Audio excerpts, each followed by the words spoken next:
Assalamualaikum warahmatullahi wabarakatuh. Bismillahirrahmanirrahim. Alhamdulillahirabbil alamin.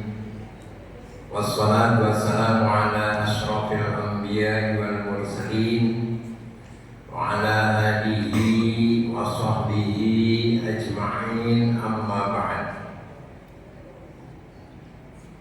Hadirin yang dimuliakan oleh Allah Subhanahu wa taala,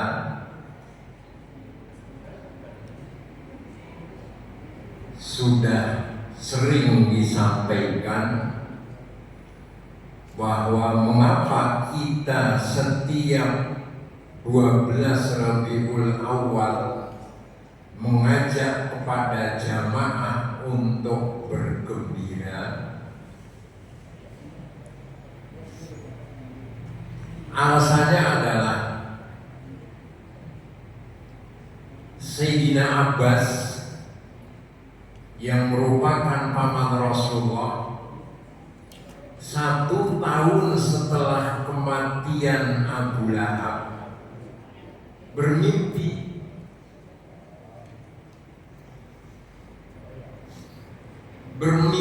bertemu dengan Abu Lahab yang sudah meninggal 1 tahun yang lalu.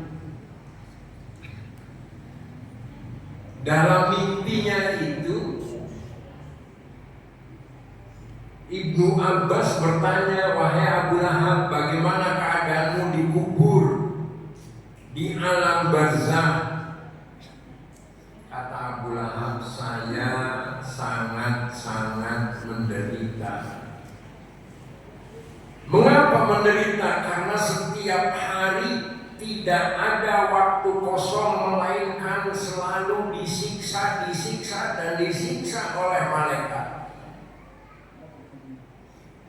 Kata Abu Abbas, "Masa sih setiap hari?" Iya betul, setiap hari. Hanya kalau hari Senin, siksa itu menjadi ringan. Yang tadinya dirasakannya sangat berat, kok aneh, setiap hari Senin itu siksanya ringan. Memang kenapa? Nah, setelah saya cari tahu, ternyata dulu ketika masih hidup, di mana hari Senin itu adalah kan hari lahirnya Muhammad, saya mendapatkan kabar dari budak saya yang namanya Suwaibah Al-Aslamiyah. Waktu itu dia lari tergopoh-gopoh, "Wahai majikanku, itu Siti Aminah baru saja melahirkan seorang anak putra." Saya senang. Kemudian setelah itu saya membuktikan apa benar Aminah sudah melahirkan. Begitu saya sampai rumah, benar dia melahirkan seorang putra yang kemudian dikasih nama Muhammad. Besoknya saya kumpulkan tetangga kanan kiri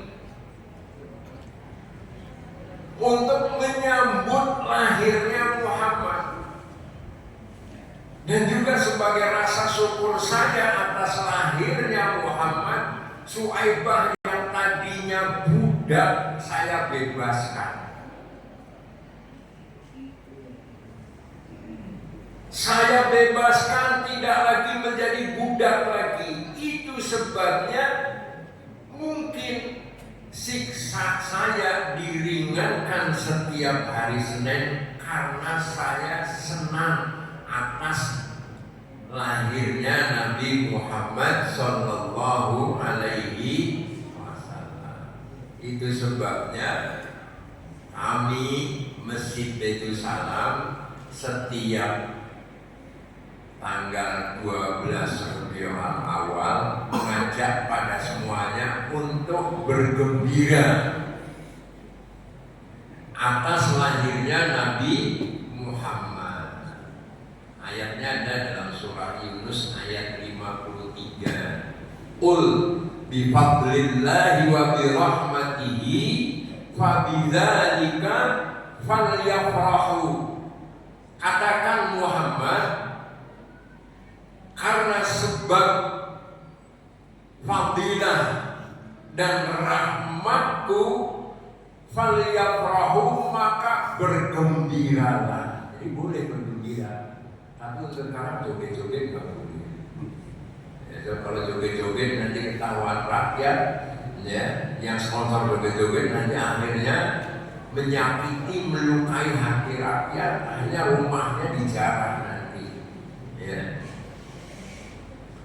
Nanti rumahnya dijarah. Jadi cara gembiranya kita mengajak kepada anak-anak yatim itu supaya gembira, ya, ya nak ya, jangan sedih dulu, harus bangkit.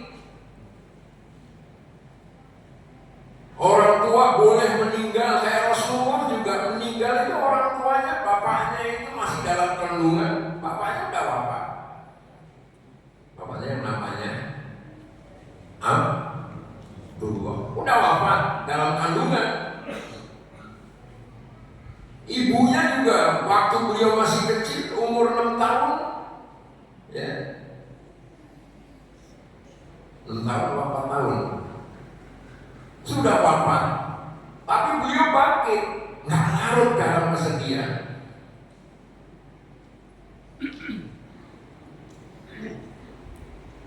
Nggak sedih terus-menerus. Beliau bangkit, bekerja keras. Maka beliau menjadi seorang Rasul. Nah, kalian juga nih anak yatim, ya, justru orang yang berhasil itu yang hasilnya itu bukan dari siapa-siapa, tetapi dari dirinya sendiri. Kerja keras, jadilah orang yang pintar, jadilah orang yang berilmu. Karena yang bisa memutus rantai kemiskinan, rantai kesusahan itu adalah ilmu.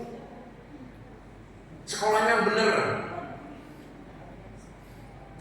Yarfa'illahu alladhina amanu minkum walladhina utul ilma darajat. Allah akan mengangkat derajat orang-orang yang beriman dan orang-orang yang berilmu. Nih anak-anak dengerin, kalau orang berilmu nggak usah cari duit, duit yang nyari dia. Kalau orang apa bener orang itu ada ayatnya. Coba orang yang ilmunya tinggi, duitnya nyari dia. Pak Kiai nanti ceramah ya di tempat saya. Kapan? Bulan depan. Oh, bulan depan nggak bisa, bisanya tahun depan. Tahun depan, iya. Ya udah tahun depan nggak apa-apa. Saya DP dulu Pak Kiai ini 5 juta. DP-nya aja 5 juta. Kan duit datang sendiri dia. Nggak usah cari duit, duitnya yang nyari dia. Bahkan ditolak.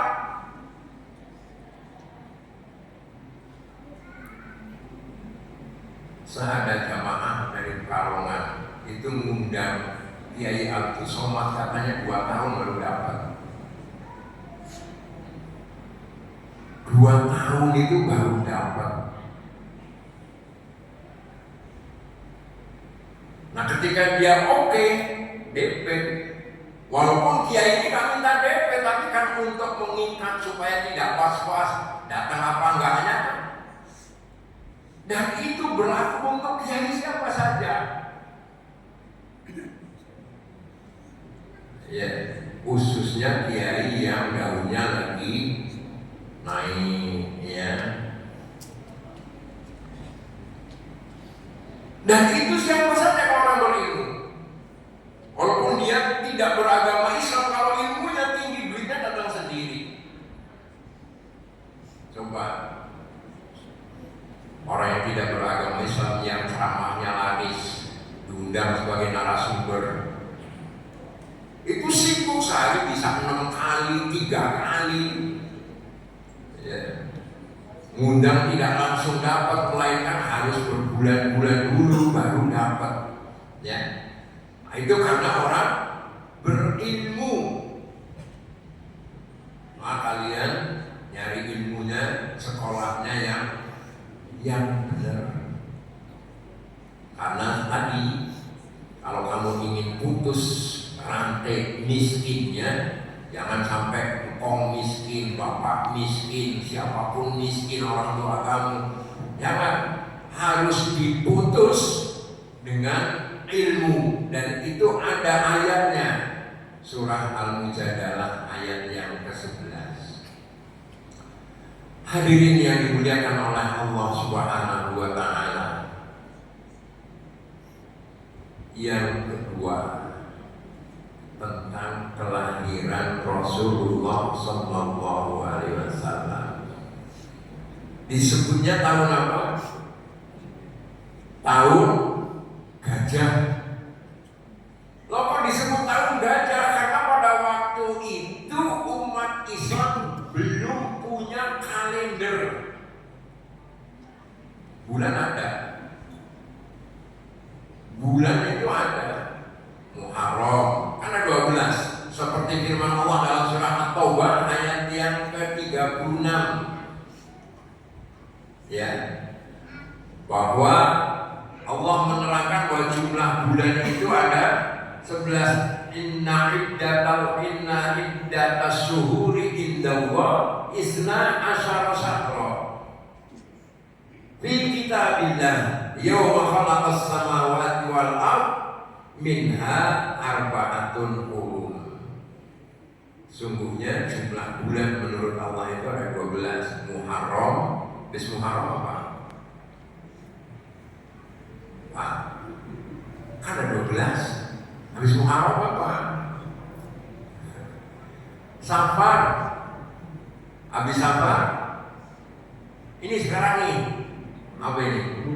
Rabiul, habis Rabiul Awal, Rabiul Akhir, habis Rabiul Akhir, Jumadil, habis itu Jumadil, habis itu Rajab, habis itu Sya'ban, setelah itu Ramadan, habis Ramadan Syawal, habis Syawal Dzulqa'dah, Dzulhijjah, terus Muharram lagi.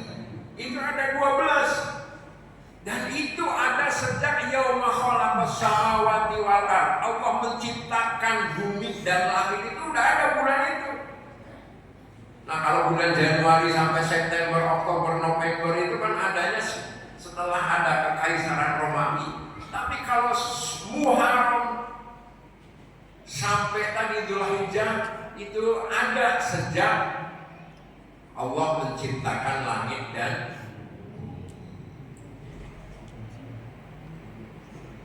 tapi belum ada tahunnya. Nah, orang Arab nyebut tahun itu berdasarkan peristiwa yang mengiringinya. Ya kayak orang dulu kan, bapak saya kalau ditanya, kamu lahirnya kapan? Oh, waktu Gunung Slamet meletus. Gitu ya. Oh, waktu, kalau sekarang gampang, yang lahirnya 28 September tahun 2025 ngingetnya gampang. Ngingetnya apa? Oh, waktu ada ojol kelindes mobil brimob gitu kan, gampang tuh. Waktu ada kerusuhan. Sekarang ingatnya gampang. Ya. Nah, begitu juga waktu Rasulullah lahir. Kenapa disebut tahun gajah? Karena ada Raja Abraha yang niatnya mau menghancurkan Ka'bah, tetapi kemudian dihancurkan oleh burung ababil. Nah, ini singkat soalnya, jadi nggak bisa panjang-panjang. Burung ababil. Nah, kejadian itu pas Rasulullah itu lahir. Itu kan keajaiban. Dan baru Rasulullah lahir, istana Kisra yang ada di Persia, Persia itu sekarang Iran, itu berguncang sampai ruangannya semua itu hancur waktu malam di mana Rasulullah itu lahir. Jadi istana Kisra yang ada di Persia itu berguncang dengan dahsyat seperti kena gempa begitu, tapi bukan gempa, sehingga ruangan yang ada di sekitar situ yang jumlahnya sampai 14 ruangan hancur berantakan. Dan di Persia pada waktu itu ada yang disebut dengan api abadi yang sudah hidup selama 1000 tahun dan disembah oleh orang Majusi. Pada malam Rasulullah lahir, api itu mendadak padam. Itu kehebatan lahirnya Rasulullah Sallallahu Alaihi Wasallam. Maka Bapak Ibu, anak-anak kita harus bangga, senang atas kelahiran Nabi Muhammad Sallallahu Alaihi Wasallam. Demikian Bapak Ibu, karena waktunya hanya tinggal 5-6 menit lagi.